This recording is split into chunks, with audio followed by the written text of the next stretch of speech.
Okay, here's part two. I had to go inside because it started to sprinkle. So designing a graph, when you are the one that's making the graph, here's what you need to think about. You need to make sure you have a title for your graph that really describes like what it's about.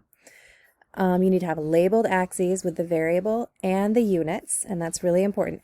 And I know that's the hard part, like for sure. But for me, the trick is to put like my information in the text box and then copy it like a two-finger click brings up that menu, right? The menu that looks like, well, if it was a text box, let's see. Yeah, and then I'm going to say rotate, flip horizontally, or I could even just like, check this out. I can go like this. I copy it and then turn it on its side like that. And then I'm able to write my information in there. So title, labeled axes with the variable and the units. And remember, you always have your independent variable on the x-axis and your dependent variable on the y-axis.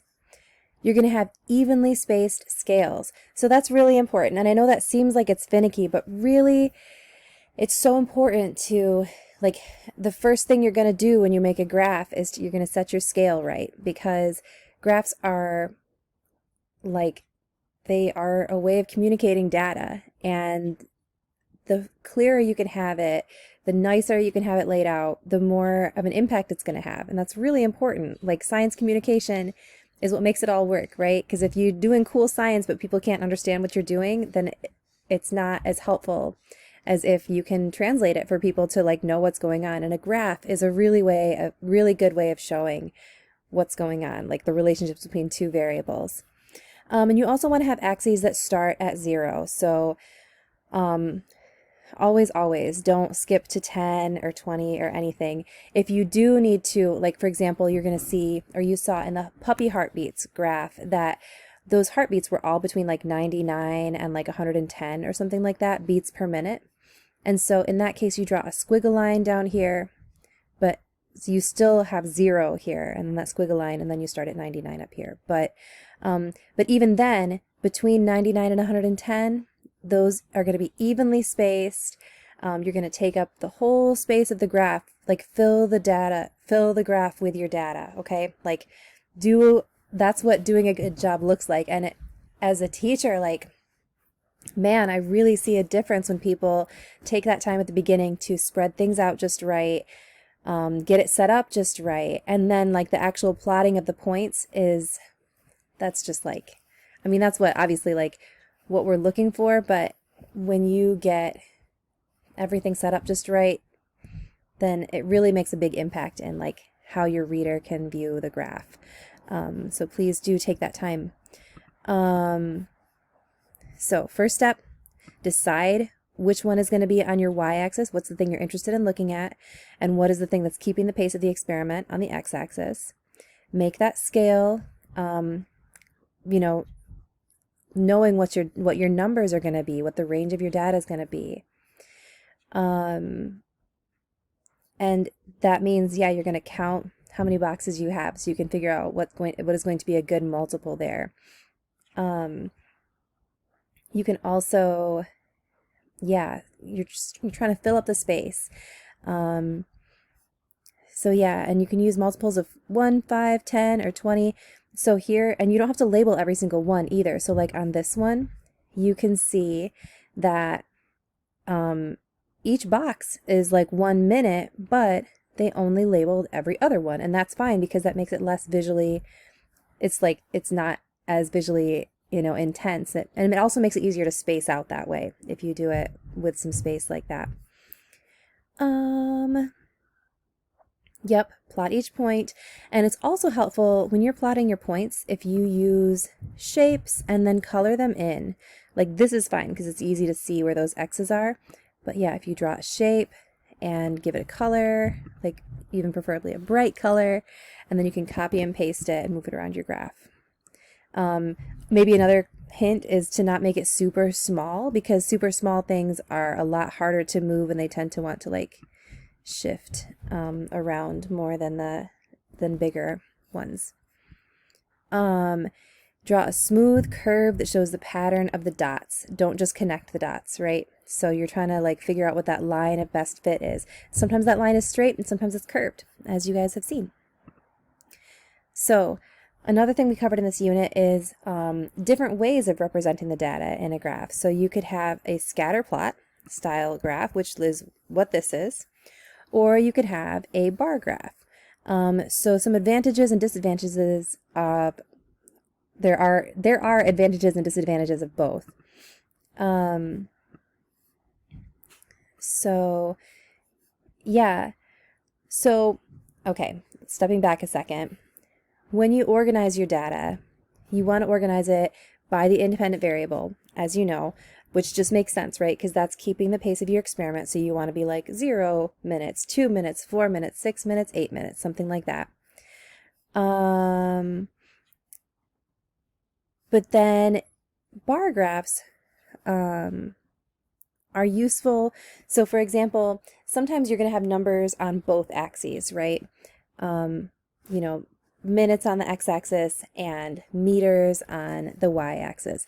But if you have, instead of like numbers on your x-axis, if you have, for example, as in this case, colors, right? This is a good example of when a bar graph would be helpful because, you know, it doesn't really matter like what these are not numbers. These are just like different kinds of things, right? Or like species of salmon is another thing we looked at in this that works in that way too.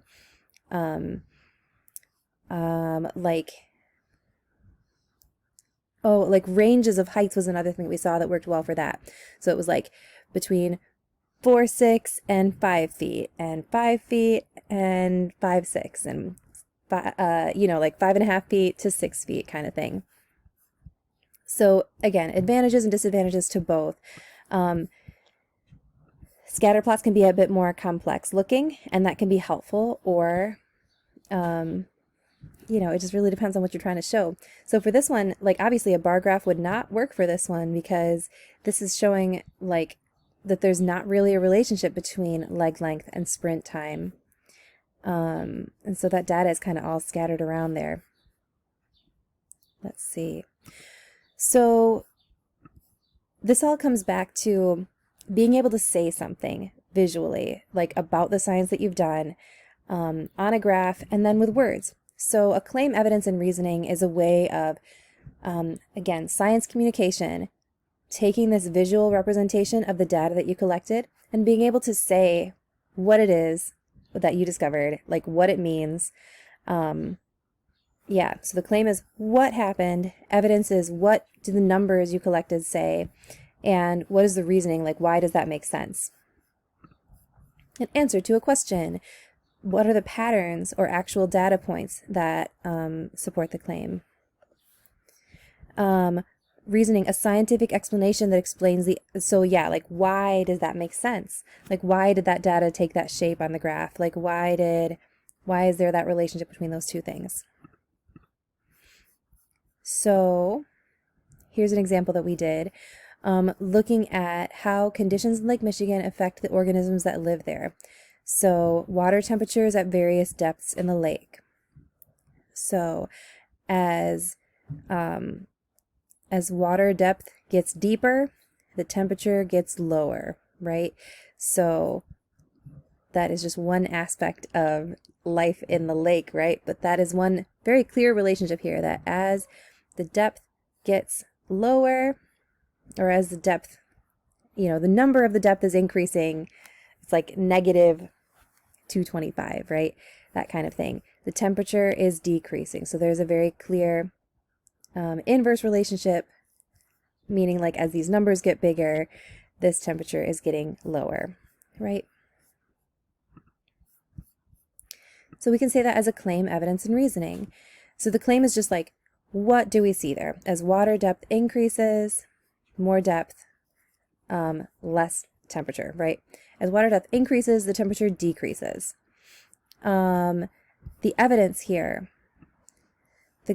so we're looking at the graph. There's a strong inverse relationship. So again, like looking at strong, weak, or no relationship, there's a strong relationship and it's inverse. So for example, at a shallow depth of 50 meters, the temperature was 18 degrees Celsius. But at a much deeper depth of 200 meters, the temperature was 4 degrees Celsius. And that is important in your evidence to use the actual numbers that you found there. So like listing your data points, 50 meters, 18 degrees Celsius, 200 meters, 4 degrees Celsius. And so you can see that relationship there in words as well as in the graph. So then the reasoning is like, why does it make sense that those numbers are like that?